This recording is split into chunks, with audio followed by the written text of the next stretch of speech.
আসসালামু আলাইকুম। আমি কল্পনা বৃষ্টি, মম কল্পনা কিচেনে আপনাদের স্বাগত। আশা করি আল্লাহর অশেষ মেহেরবানিতে আপনারা সবাই অনেক ভালো আছেন। আলহামদুলিল্লাহ, আমিও আপনাদের দোয়ায় এবং আল্লাহর অশেষ কৃপায় অনেক ভালো আছি। দেশ থেকে এবং দেশের বাইরে থেকে যে যেখান থেকে এই ভিডিওটি দেখছেন সবাইকে আন্তরিক শুভেচ্ছা এবং অনেক ভালোবাসা। থাম্বনেল এবং টাইটেল দেখেই বুঝে গিয়েছেন আজকে রেসিপিটা কী হতে যাচ্ছে। হ্যাঁ বন্ধুরা, আজকেই আমি প্যানকেকের রেসিপি নিয়ে চলে এসেছি আপনাদের মাঝে। একটা ডিম দিয়ে একেবারে পারফেক্ট স্পঞ্জি প্যানকেক বানিয়ে আজকে আপনাদেরকে আমি দেখাবো।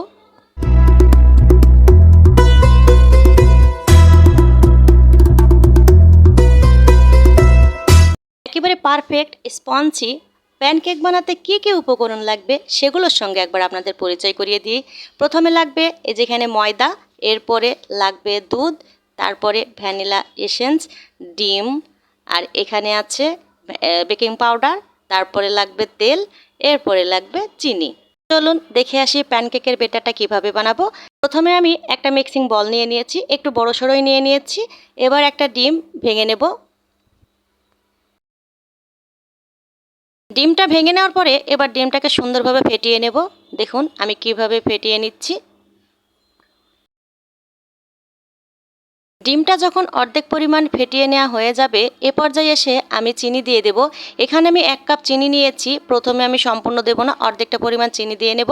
চিনিটা আর ডিমটা একসঙ্গে আবার আমি সুন্দরভাবে ফেটিয়ে নেব যেন চিনিটা গলে যায়। দেখুন কিভাবে একটু সময় নিয়ে কিন্তু ফেটিয়ে নিতে হবে। ডিম এবং চিনি যত ভালোভাবে ফেটিয়ে নেবেন প্যানকেকটা তত ফ্লাফি হবে এবং স্পঞ্জি হবে। এবার আমি বাদবাকি চিনিটাও দিয়ে দিয়েছি। দেওয়ার পরে আবার আমি সুন্দরভাবে ভালোভাবে কিন্তু ফেটিয়ে নেব। এই যে দেখুন ডিমের ভিতর চিনিটা যখন একেবারে গলে যাবে এ পর্যায়ে এসে আমি দিয়ে দেব এখানে 1 কাপ পরিমাণ সয়াবিন তেল। দেখুন আমি দিয়ে দিয়েছি সাদা তেল। এরপরে আবার আমি ভালোভাবে সুন্দর করে 3টা উপকরণই ভালোভাবে কিন্তু এই যে ফেটিয়ে নেব। সবচেয়ে কঠিন কাজ হচ্ছে এই যে এই উপকরণগুলো সুন্দরভাবে কিন্তু ফেটিয়ে নেওয়া। তেলটাও কিন্তু আমি একইভাবে অর্ধেকটা করে দিয়ে দিয়েছি। প্রথমবার একটু ফেটিয়ে নিয়েছি, তারপরে বাদবাকিটা দিয়ে দিলাম। দিয়ে আবার ভালোভাবে সম্পূর্ণ উপকরণ একসাথে ভালো করে ফেটিয়ে নিতে হবে। এবার আমি দিয়ে দেব এখানে 1 কাপ পরিমাণ দুধ আছে। দুধের পর্যায়েও কিন্তু আমি অর্ধেকটা করে দিয়ে নেব আর ফেটিয়ে নেব। এই যে আমি অর্ধেকটা দিয়ে নিয়েছি আর ফেটিয়ে নিচ্ছি। দেখুন কিভাবে। সবাই বলে রান্না খুব সহজ, আসলে আমি বলবো রান্না বান্না খুবই কঠিন একটা কাজ। ডিম, চিনি আর দুধ একসঙ্গে দিয়ে আমি ফেটিয়ে নিয়েছি। এবার আমি এই যে ময়দাটাকে প্রস্তুত করে নেব। ময়দাটাকে একটা চালনি দিয়ে সুন্দর করে আমি চেলে নেব যেন ভেতরে কোনো দানা দানা অংশ না থাকে। এই যে দেখুন আমি কিভাবে চেলে নিচ্ছি। এখানে আমি 1 কাপ পরিমাণ ময়দা দিয়েই কিন্তু আজকের প্যানকেকটা বানাবো। আমি প্রথমবার কিন্তু চেলে নিয়েছি। এবার আমি অর্ধেকটা পরিমাণ রেখে দিয়েছি। এখানে আমি বেকিং পাউডার দিয়ে দেব। এখানে 1 স্পুন কিন্তু আমি বেকিং পাউডার দিয়ে নিয়েছি। নিয়ে এই যে পরের যে ময়দাটুকু আছে সেটাতে আমি ভালোভাবে মিশিয়ে নিচ্ছি, তাহলে সম্পূর্ণ ময়দার সঙ্গে এটা মিশে যাবে। দেখুন এইভাবে করলে একেবারে প্যানকেক স্পঞ্জি হবে আর একেবারে তুলতুলে হবে। এবার আগের মতো একইভাবে 1 চামচ করে দেব ময়দা, আর আমি আবার কিন্তু সম্পূর্ণ উপকরণের সঙ্গে ময়দাটাকে মিশিয়ে নেব। দেখুন এখানে শুধু ময়দা দিয়েই যে হবে তা কিন্তু না, আপনারা আটা দিয়েও ভালোভাবে সুন্দর একেবারে পারফেক্ট প্যানকেক বানিয়ে নিতে পারেন।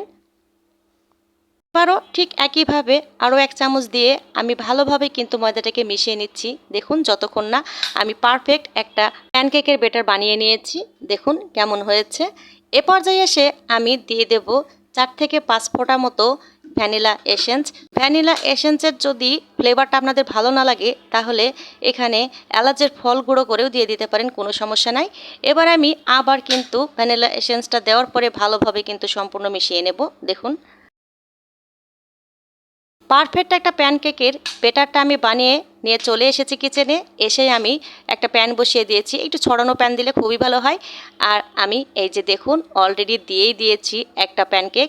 কেমন হয়েছে দেখুন, একেবারে ব্যাটারটা পারফেক্ট কিন্তু ব্যাটার হয়েছে। আপনারা প্রথমবার একটা যদি বানিয়ে দেখি তারপরে অবশ্যই বুঝতে পারবেন কেমন হয়েছে। দেখুন তো কেমন হয়েছে। আমি 2 কালারই করে আপনাদেরকে দেখাবো। একটু হচ্ছে বেশি করে ডার্ক কালার করে দেব আর একটু হালকা করে দেখাবো আপনাদেরকে। এই যে প্রথমটা একটু বেশি করে সেঁকে নিচ্ছি। এই যে 2 পাশটা সেঁকে নিলাম। যদি একটু বেশি সেঁকানো আপনাদের পছন্দ এভাবে সেঁকে নেবেন। এই যে প্রথমটা দেখুন তো কেমন হয়েছে, আর এই যে পরের পিসটা দেখুন তো কেমন হয়েছে। দেখুন একেবারে পারফেক্ট একটা ডো কিন্তু হয়েছে, তাই এত সুন্দর একটা প্যানকেক কিন্তু বানানো যাচ্ছে।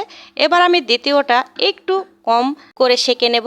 দেখুন আমি কিভাবে বা সেঁকে নিয়েছি। এই যে পরেরটাও কিন্তু একেবারে সুন্দর, এত সুন্দর ভেতরে ছিদ্র ছিদ্র হয়েছে, ভেতর দিয়ে কিন্তু দারুণ একটা মানে একদম ফ্লাফি আর ফঞ্চি দেখা যাচ্ছে কেমন। এই যে পরেরটাও ঠিক এভাবে আমি বানিয়ে নেব।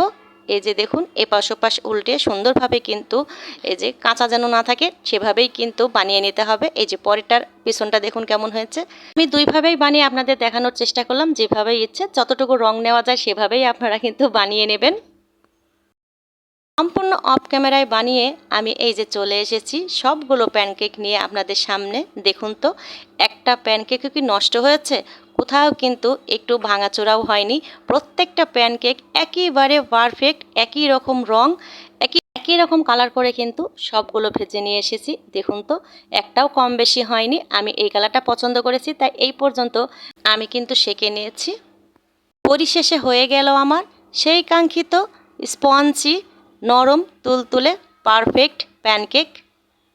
এই রকম পারফেক্ট প্যানকেক বানাতে হলে অবশ্যই ভিডিওটি না টেনে সম্পূর্ণ ভিডিও দেখে একের পর এক স্টেপ বাই স্টেপ ভিডিওটি দেখে প্যানকেকের ব্যাটারটা তৈরি করার চেষ্টা করবেন। ইনশাল্লাহ একেবারে পারফেক্ট একটা প্যানকেক পেয়ে যাবেন। ওপরের অংশটা তো দেখালাম, আপনারা হয়তো মনে করবেন ভেতরটা হয়তো খারাপ হয়েছে, তাই ভেতরটাও আমি আপনাদেরকে দেখিয়ে দিচ্ছি। প্রত্যেকটা প্যানকেক ঠিক এমনভাবেই ছিদ্র হয়েছে, কোথাও একটু ভেঙে যায়নি। এবার আমি আপনাদেরকে একটু ভেতরের অংশটা অবশ্যই দেখিয়ে দেওয়ার চেষ্টা করব।